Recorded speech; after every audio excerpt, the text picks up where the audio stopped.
Honorable Prime Minister of India, Shri Narendra Modi ji, Minister of Environment, Forest and Climate Change, Shri Bhupender Yadav, President of the World Bank, Mr. David Malpass, Co-Chairman of Bill and Melinda Gates Foundation, Mr. Bill Gates, Executive Director of UN Environment Program, Ms. Inga Anderson, Administrator of UN Development Program, Mr. Akin Stenner, author of the Nobel Prize-winning Nice Theory, Professor Cass Sunstein, international climate economist, Lord Nicholas Stern, President of World Resources Institute, Mr. Annie Dasgupta, and all the citizens and the youth who are joining us from across the world for this webcast live on the occasion of the World Environment Day. It is our pleasure to welcome you on this very important day for humanity. We all have a collective responsibility towards our planet. As envisioned by Prime Minister Shri Narendra Modi, there is need to have a symbiotic relationship with our environment and our nature. This is reflected across numerous initiatives which the country has taken under his leadership. India has not just acted to mitigate climate change, but has displayed strong commitment and leadership for a sustainable planet, one where our actions are measured vis-a-vis their impact on the environment. However, we must realize that just as people are responsible for climate change, it is the people who can solve it. We may talk about nations taking action as part of their climate goals, but ultimately it is people and their individual actions which have a huge impact. The Prime Minister has given us a vision of embracing a lifestyle for environment that is LiFE. He has highlighted this on numerous platforms, including at COP26. It is Prime Minister Modi's belief that unless we change individual behavior, we cannot combat climate change. We may keep thinking about long-term goals, but we need to change our lifestyles in the short term. This is crucial. We now have a short perspective on the Prime Minister's vision for LiFE, which we would like our global audience to view.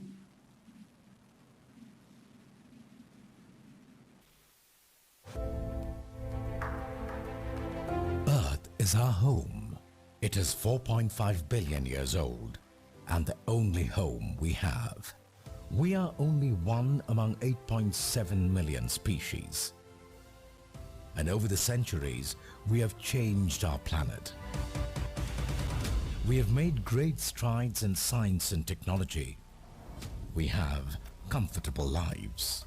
But all of this has come at a cost.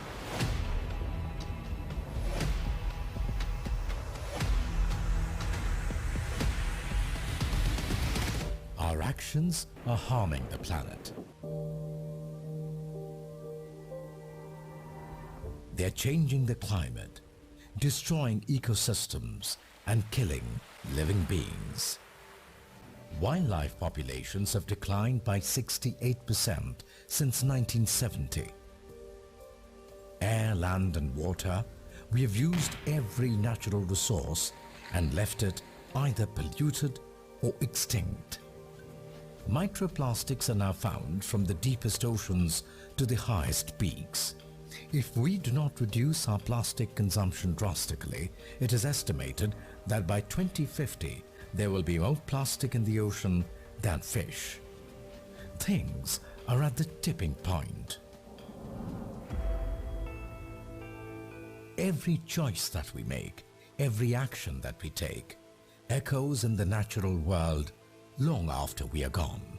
Today we stand at a juncture that was chosen for us by those who came before us. This is a critical time in the history of our planet, and we must make the right choices.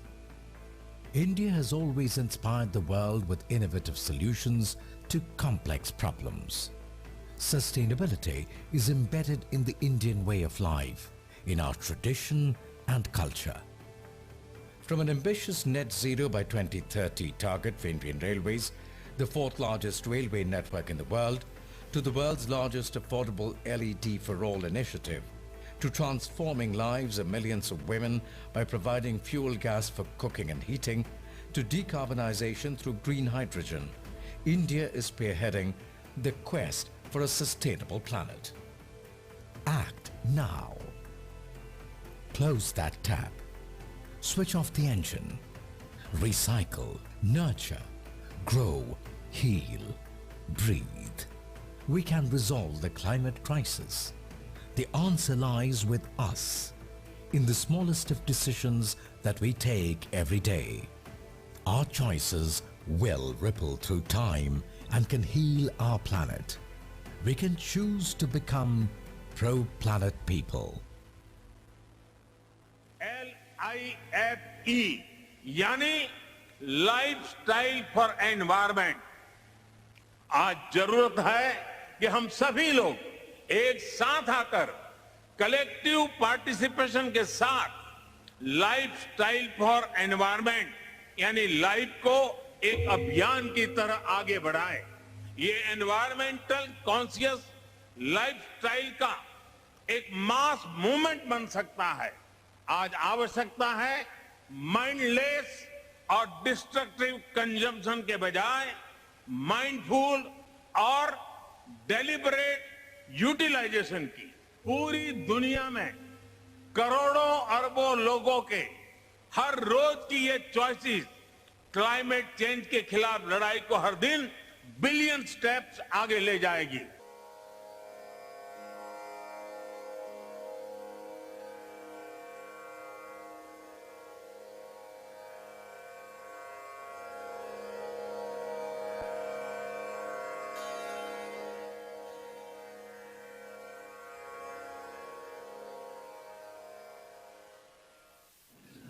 I would now like to invite, on the occasion of the World Environment Day, the Minister of Environment, Forest and Climate Change of the Government of India, Mr. Bhupender Yadav, to give his opening remarks.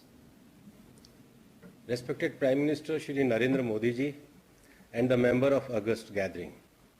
It is a great pleasure for me to be a part of the human effort for environment, especially today on the occasion of World Environment Day, amidst such an august audience. The occasion is a solemn reminder that the steps for environment protection are more needed now than ever. This year's World Environment Day theme is Only One Earth, a truth that is well known. Climate change is already impacting people's lives and livelihood. As a country under the leadership of Honorable Prime Minister Shri Narendra Modi ji, we are committed to follow a growth path that delivers sustainable development.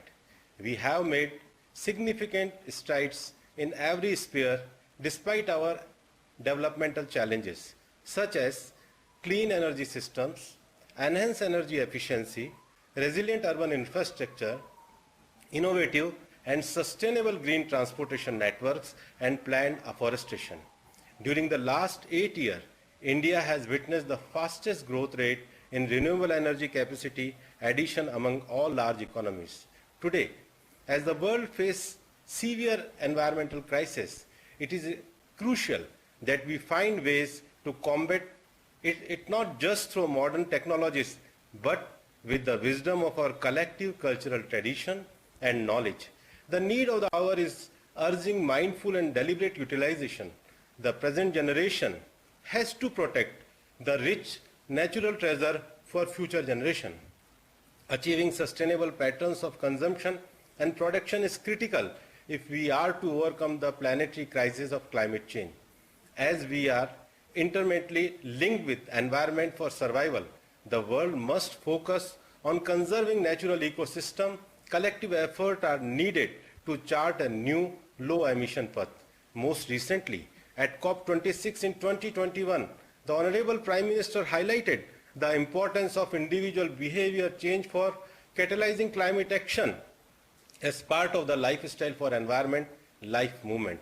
The launch of LiFE Global Call for Action envisioned to make individual behavior change the center of climate action narrative in the world and make sustainable lifestyle a global mass movement.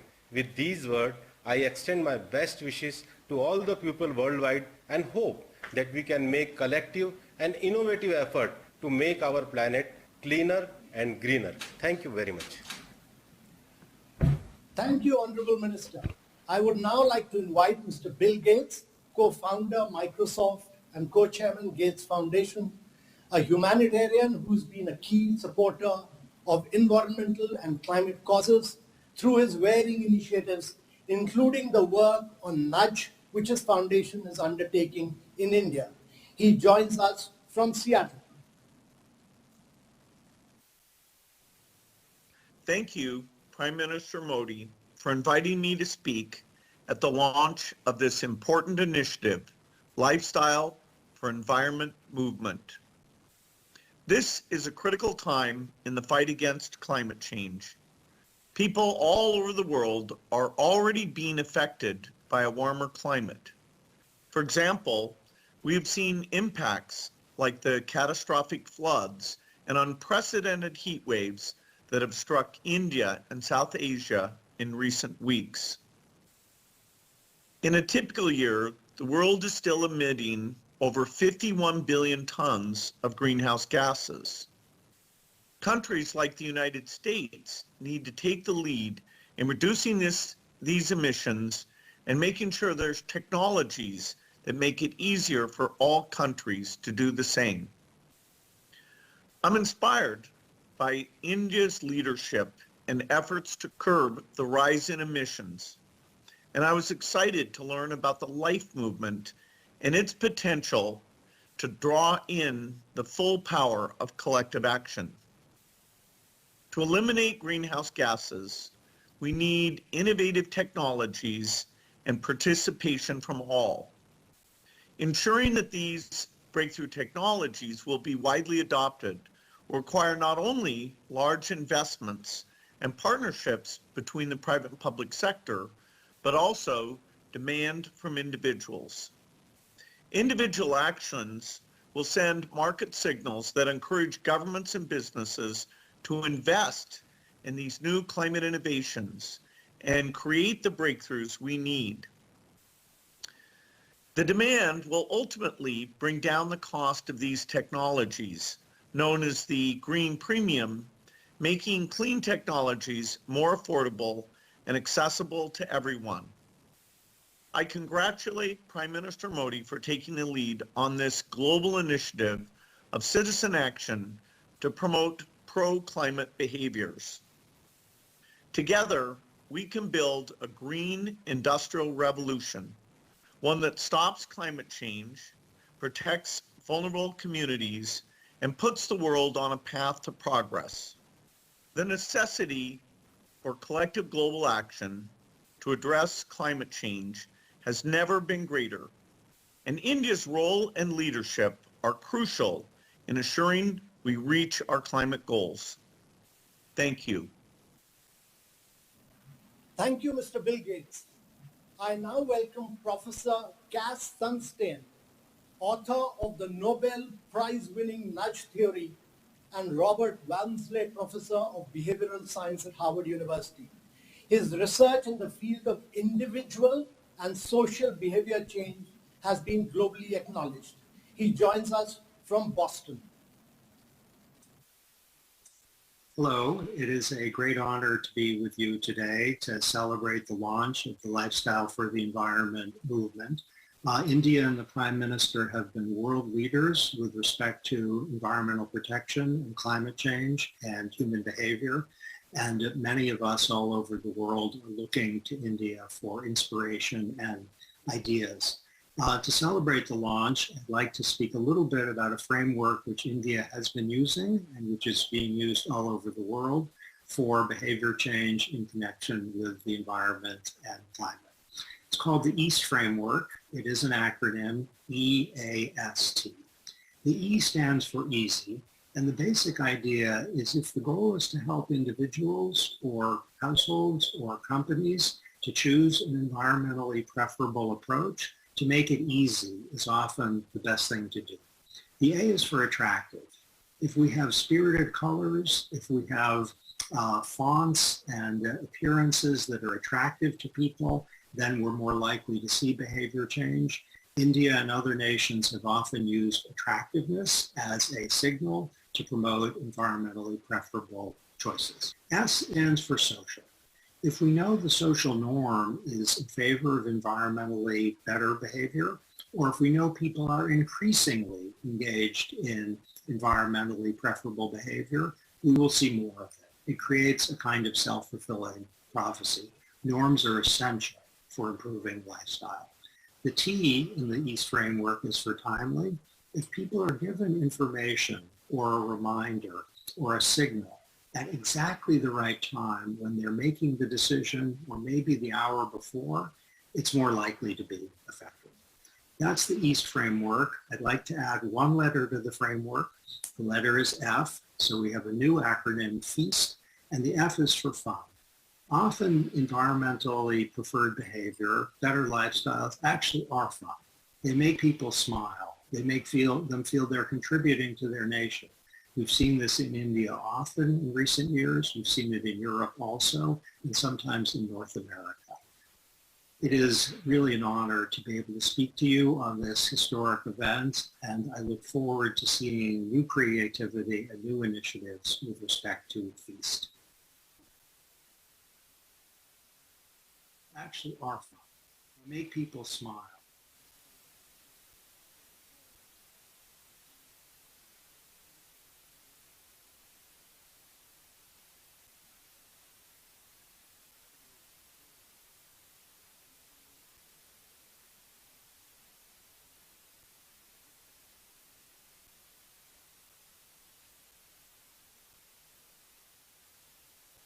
Cass Sunstein.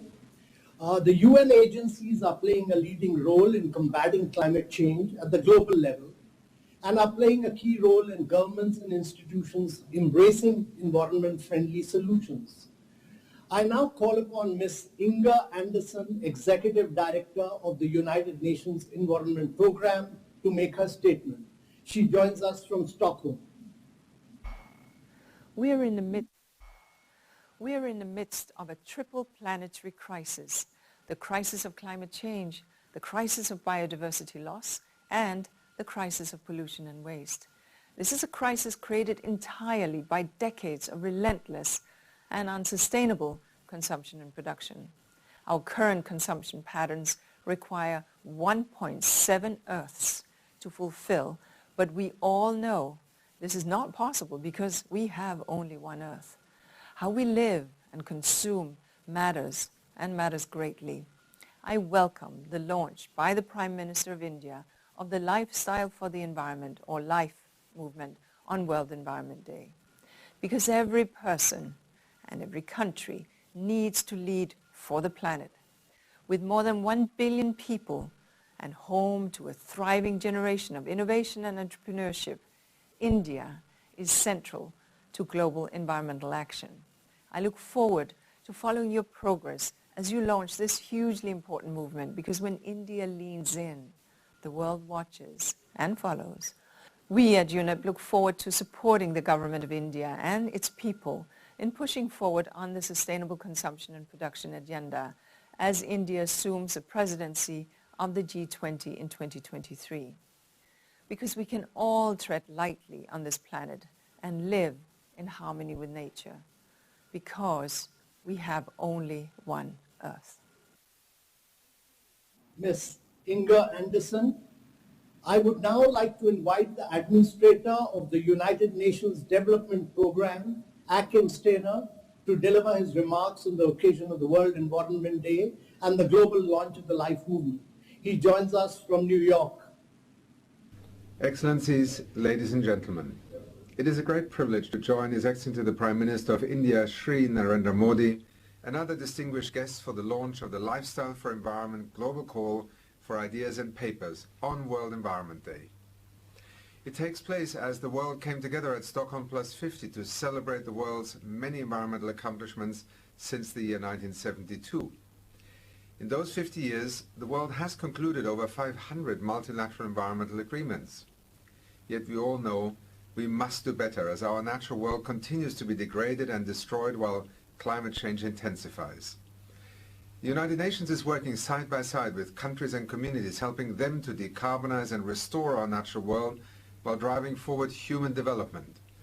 For instance, through our climate promise, UNDP is supporting over 120 countries to enhance and now implement their nationally determined contributions under the Paris Agreement. And countries like India are serving as a kinetic energy behind decisive climate action on the world stage.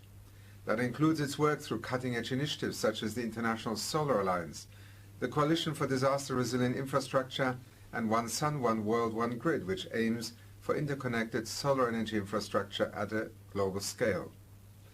Last year at COP26 in Glasgow, Prime Minister Modi advanced the idea of Lifestyle for Environment, or LiFE. It builds upon the idea that individual behavior and action are a key part of our collective climate responsibility.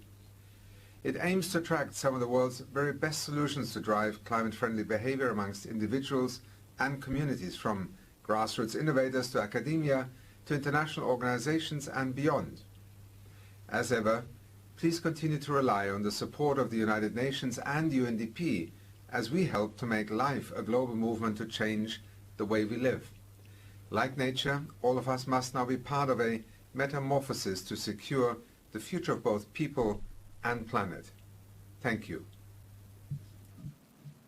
Thank you, Mr. Akinsteiner.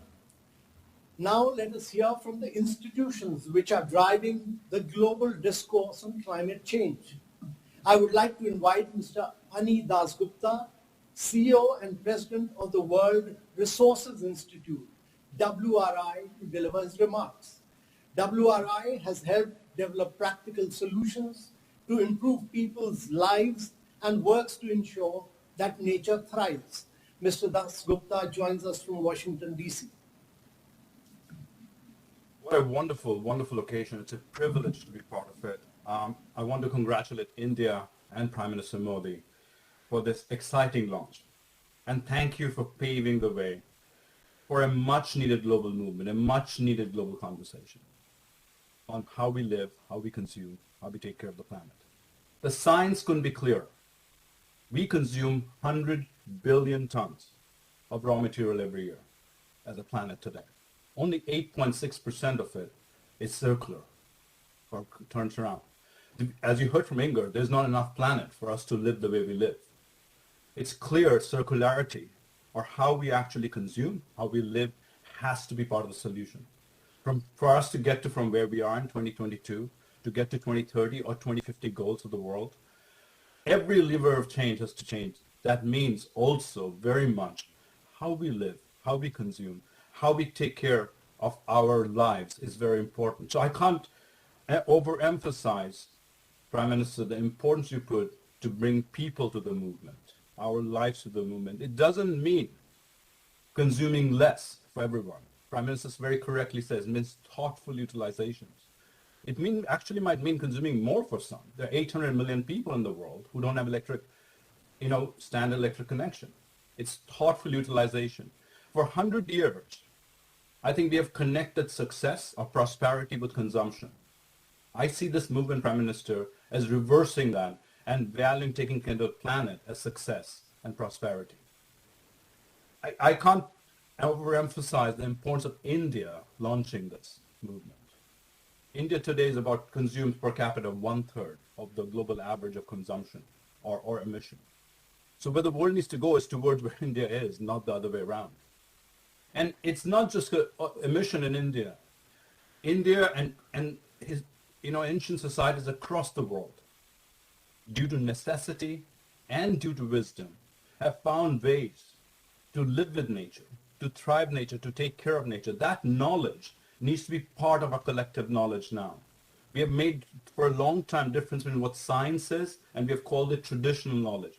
There is no gap. This needs to be actually connected together as our collective wisdom, how we can learn from history for multiple generations of knowledge. At WRI, I just want to say, we absolutely hear your call. We have set up a behavioral science unit. You've heard about not just now, how behavior science can help climate change. We absolutely work with Amitabh and his team on multiple things, including training the next generation of 5,000 leaders for your call to get where India needs to get to in Glasgow. I just want to say we absolutely need policy. We need finance. We need innovation, as Bill Gates just said. But what we need more than that as people, all of us, demanding more, demanding faster, cleaner world, faster change. So I just want to congratulate Prime Minister Modi for your call to change all of us from consumers to stewards of the world. This call could not be more noble or more timely than today. And stand by, I think all of us, especially WRI, to support you in every way we can. Thank you. Thank you, Mr. Dasgupta. I would now like to invite Lord Nicholas Stern, who's the chairman of the Grantham Research Institute on Climate Change and the head of India Observatory at the London School of Economics. Lord Stern is the global voice on the economics of climate change. I invite you, Lord Stern, to share your views with us. Thank you, Prime Minister, for the honour of inviting me to be with you on this special day. Your landmark speech in November last year at COP26 in Glasgow set out an inspiring vision for a new path of development for India. It will be the development and growth story of the 21st century, both raising living standards across the whole community and, in your words, saving the future of our future generations. Let us make no mistake, unmanaged or weakly managed climate change would be devastating to the lives and livelihoods of our children and their children. India is actually vulnerable, and India's special position in the world profoundly influences what others do. At the heart of your vision, Prime Minister, is fostering sustainable lifestyles that are in harmony with and enhance the environment, in contrast to the inefficient, dirty and destructive models by the rich countries in the past. The creation of this new path will involve strong investment, innovation and action across the whole economy and society, involving all communities and individuals. We can and must change the way we heat and cool our buildings, how we move around, how we eat, how we grow our food, and how we protect and invest in our precious natural capital on which our livelihoods depend. We must act strongly to use and reuse our resources much more efficiently and eliminate waste across the board. Most of this action will happen in households, in private firms and farms. The time for action is now. How can all this come about? Public action can and must enable and incentivize private action. For example, as we encourage more public transport, cycling and walking, we must invest in our towns and cities to make these possible. We must create the investment conditions and local infrastructure that can facilitate household and enterprise investment in solar energy or in precise and sustainable agriculture. I've had the privilege of working on and in India for nearly 50 years, and I've seen firsthand the extraordinary creativity of the people of India, from small village to big city. They can surely realize this vision for a new lifestyle and stronger, sustainable and resilient development. The transition will require substantial investment from agricultural holdings to city metro lines. And the transition must be just to make the great opportunities available to all and to protect the vulnerable. All this requires finance, public and private, internal and external. Our own analyses at the London School of Economics on the necessary external finances for developing countries, majority private finance, are in broad agreement with the 1 trillion per annum you identified in your Glasgow speech. All friends of India must stand ready to support this vital new initiative. Thank you, Prime Minister, for your outstanding leadership. Thank you, Lord Nicholas Stern. If individuals can make an impact, so can nations.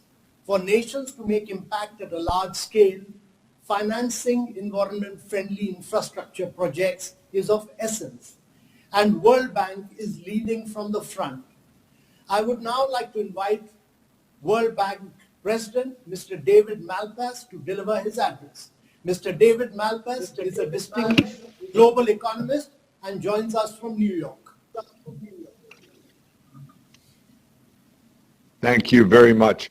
Honorable Prime Minister Modi, distinguished guests, ladies and gentlemen, On the occasion of the World's Environment Day and in honor of Prime Minister Modi's focus on lifestyle for the environment and his call for papers, I'm guided to the ancient texts of India and enlightened by their great respect for the natural world and the environment. The words of the Rig Veda, the Yajurveda, and the Charak Samhita speak of trees moving pollution, of not disturbing the sky, and of the importance of forests to the strength of the state. The Bhagavad Gita also clear when it says, the environment is not ours to take or leave, it is ours to make. We can ask how, and the Gita speaks to our heart with prescience. Let the human community protect the environment for their own survival. In these words, I see a call for action, not inaction. I saw this urgency during my participation with Prime Minister Modi in 2019 at the Civil Service Capacity Building event in Gujarat. Mobilizing and empowering communities around sustainable growth and development is at the core of the World Bank's work and the Prime Minister's call for a movement of the masses against environmentally destructive behavior. I will focus today on the question of what the state can do to mobilize communities at scale for sustainable economic growth and development. To begin with, any mobilization of communities around development issues requires frontline motivators. India's Anganwadi workers who focus on children in rural areas, self-help groups of women mobilized around access to credit, and ASHA health workers. These are examples of frontline workers who are embedded in communities and work at scale. The Poshan program of India owes its success to the frontline workers fighting malnutrition affecting children, adolescent girls, and expectant mothers. Localizing decisions to the community level has been an important part of India's development philosophy. The White Revolution, which changed the dairy industry, was catalyzed by the cooperatives managed by communities. Similarly, the Swachh Bharat sanitation program relied on behavior change and community ownership of the mission. Mass action has been an integral part of its progress. In the context of adaptation to climate change, India faces one of its biggest challenges in the management of water and land. India is one of the most water-stressed countries in the world, with demand projected to nearly double by 2050. Faced with decades of over-exploitation of groundwater, India's Atal Bhujal Yojana is incentivizing communities to collectively take responsibility for groundwater management. Success will require behavior changes in agricultural practices, water conservation, and land preservation. To address the problem of the commons, it offers local decision-making where local administrations and communities jointly take responsibility for better water management, and with the goal of doubling farmers' incomes, improving water use efficiency on a mass scale, and improving cropping patterns. Frontline motivators embedded in communities will be needed to help bring about the many necessary changes in behavior and incentives. Getting prices right remains a vital prerequisite for changing behaviors of communities and strengthening the economy. Farmers will have little incentive to preserve groundwater in states where free electricity, the cost of pumping groundwater close to zero. Other key building blocks for sustainable development will be more correct pricing of diesel fuel, fertilizer, coal, improving fuel efficiency, and shifting transport from road to rail and waterways. Getting institutions right is also a vital prerequisite. Distorted prices cause weak institutions of service delivery and vice versa. Free electricity contributes to financially weak electricity distribution companies, the DISCOMs. Their weakness leads to greater dependence on state subsidies, inviting weaker governance and management. Weak discoms, in turn, can become the Achilles heel of the government's plan to expand renewable energy. An ineffective DISCOM system can't implement the ambitious vision of 500 gigawatts of renewable energy and profitable electric vehicle and battery factories. Alongside community motivators, mobilizing communities around development and climate-related issues will require more effective local governments and local administration. The 15th Finance Commission has, for example, provided fiscal incentives for cities to fight air pollution. But this program assumes the presence of effective urban local governments, or at the very least, urban local administration. To help support change, India has an imperative system of cash and non-cash transfers that forms the foundation of a strong social protection system using a unique ID mechanism. Important for today's discussion, using cash transfers to mobilize and incentivize communities around specific development issues allows the state to reduce the reliance on subsidies and artificial prices. Communities facing shocks due to pandemics or climate changes can be supported by targeting specific groups such as farmers and women-headed households. India has also one of the world's largest food distribution systems, which during the peak of COVID provided support to 800 million people. Prime Minister Modi is right that communities have successfully mobilized around development programs and can do more. The state must play its role by leveraging frontline workers and investing in effective and accountable local governments, which are the tip of the state that is closest to the citizens. And vitally important, the state must get pricing policies and institutions right in order to credibly invite communities to participate in development programs as part of a mass movement. After all, we cannot expect to mobilize communities to advocate for public transport when public sector bus companies are inefficient at best, or to farm in a sustainable way when fertilizer subsidies distort behavior, or to conserve water when free electricity tells you to do otherwise. India has a long history of community mobilization that has worked, but also instances when it has not worked. For India to be a global leader in environmental action, it also has to be a global leader in economic development. The Prime Minister is correctly calling for a whole-of-life approach. It makes sense that this will need a whole-of-economy approach, ending poverty, growing the incomes of farmers and ordinary people, properly pricing water, electricity, fertilizer, coal, and oil, and making the right investments in cities. We look forward to supporting this with a whole-of-World Bank approach, combining the full resources and energy of the IBRD, IDA, IC, and MEGA. Today's call for papers offers the opportunity to use scholarly work to understand better how policies and institutions matter in incentivizing and leveraging communities around development issues.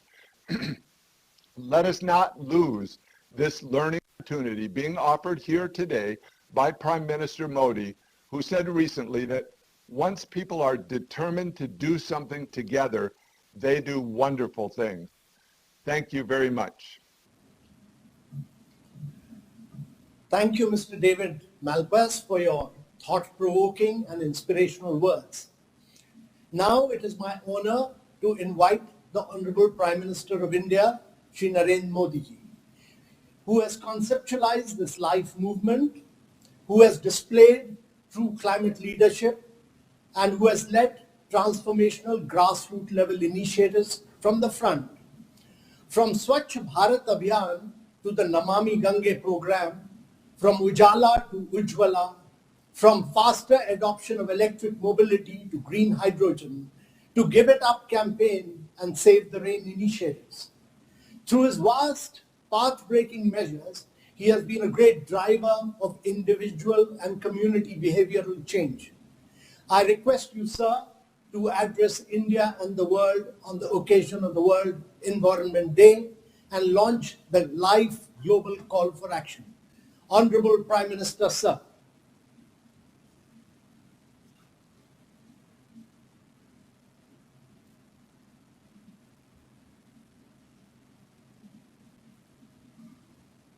Namaskar. We just heard the insightful views of Her Excellency Inger Anderson, UNP Global Head, His Excellency Akam Steiner, UNDP Global Head, my friend Mr. David Malpass, President of the World Bank, Lord Nicholas Stern, Mr. Kaz Sonestein, my friend Mr. Bill Gates, Shri Anil Das Gupta, India's Environment Minister, Shri Bhupendra Yadav, I thank them for their views. Ladies and gentlemen, dear friends, Namaste. Today's occasion and the data of the occasion and the date of the occasion, both are very relevant. We begin the lifestyle for environment movement. This year's World Environment Day campaign slogan is "Only One Earth," and the focus area is living sustainably in harmony with nature. The seriousness and the solution are beautifully covered in these phrases. Friends, our planet's challenges are well known to all of us. The need of the hour is human-centric, collective efforts and robust action that further sustainable development. At the COP26, this last year's summit in Glasgow, I proposed for Mission LiFE, Lifestyle for Environment. Efforts for such a mission received support from all across the world. I am glad that the resolution of the LiFE movement is being realized today. My gratitude for such a record support. As the name suggests, Mission LiFE puts individual and collective duty on all of us to do whatever we can for a better planet. The vision of LiFE is to live a lifestyle that is in tune with our planet and does not harm it. And those who live such a lifestyle are called pro-planet people.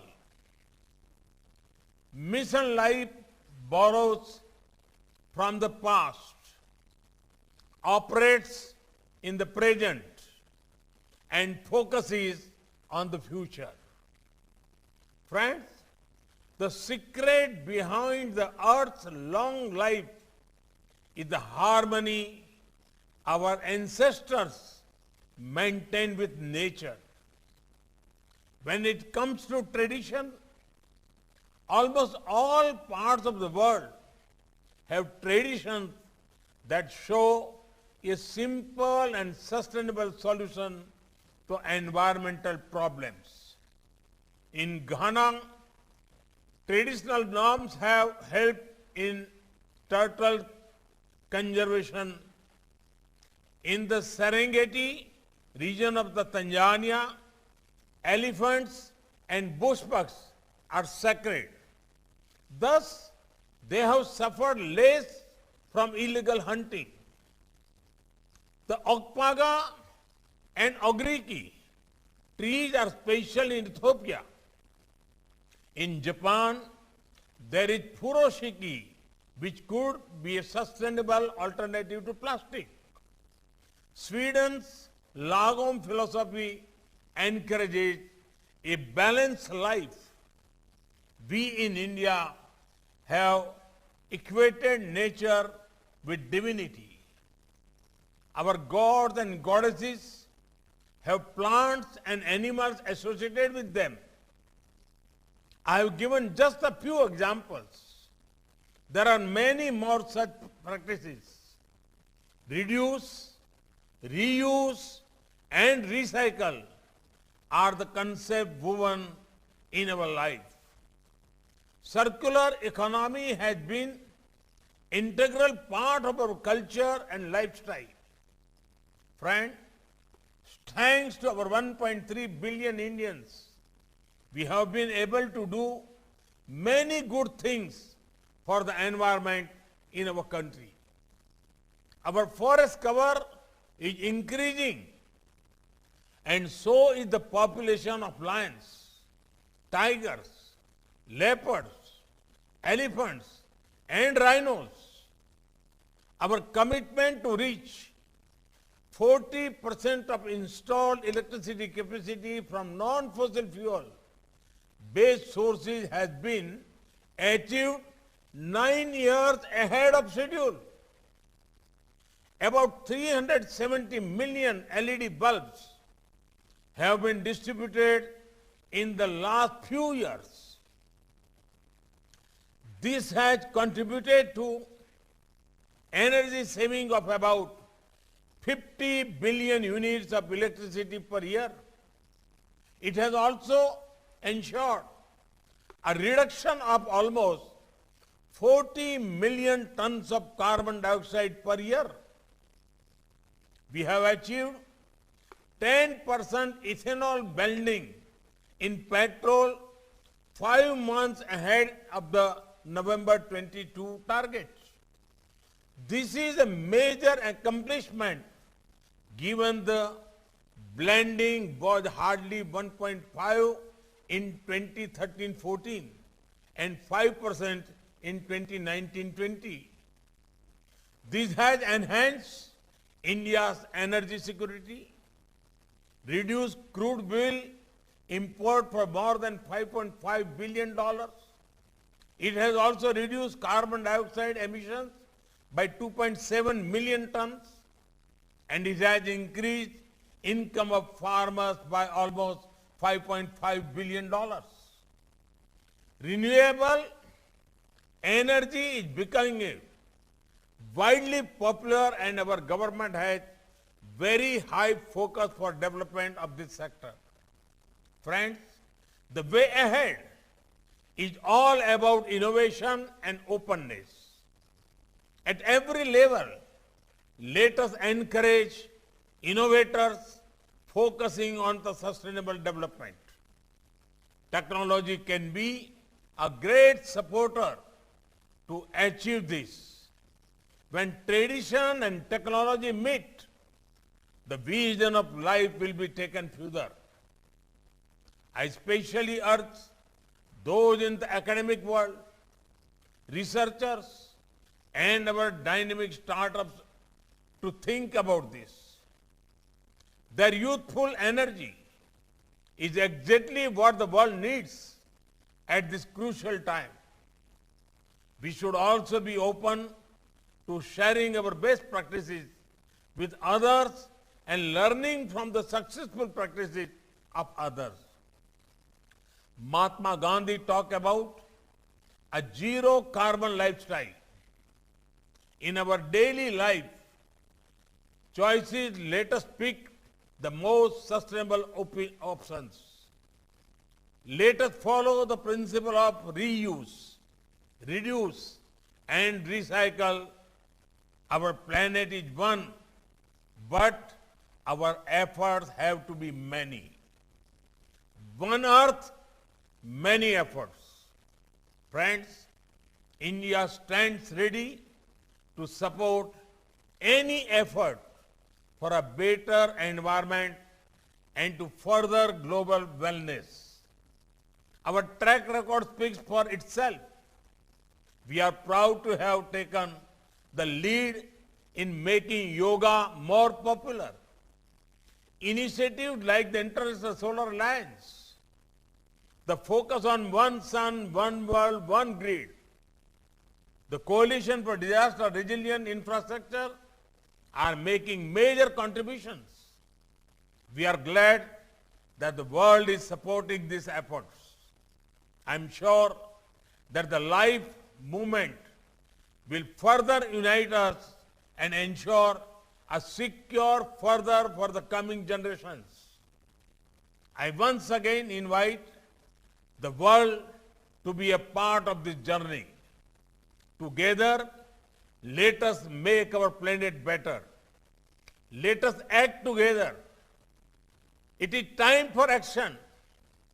Action for life. Action for lifestyle, for environment. Thank you.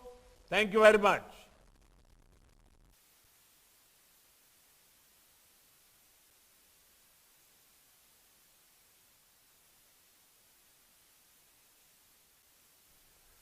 तो वैश्विक पहल life movement के launch के समय पर प्रधानमंत्री ने कई अहम बातें कही। उन्होंने कहा कि सबको मिलकर आगे आना होगा, तभी हम पर्यावरण को और सुरक्षित और बेहतर कर पाएंगे। कई महत्वपूर्ण बातें उन्होंने कही। उन्होंने कहा कि इस बार विश्व पर्यावरण 2022 की जो थीम है केवल एक पृथ्वी है, यानी कि यह दर्शाता है कि पूरे विश्व के जो सभी देश हैं सबको मिलकर पर्यावरण को बेहतर बनाने के लिए आगे आना होगा और अपनी लाइफ स्टाइल में परिवर्तन लाना होगा। उन्होंने ये भी कहा कि वैश्विक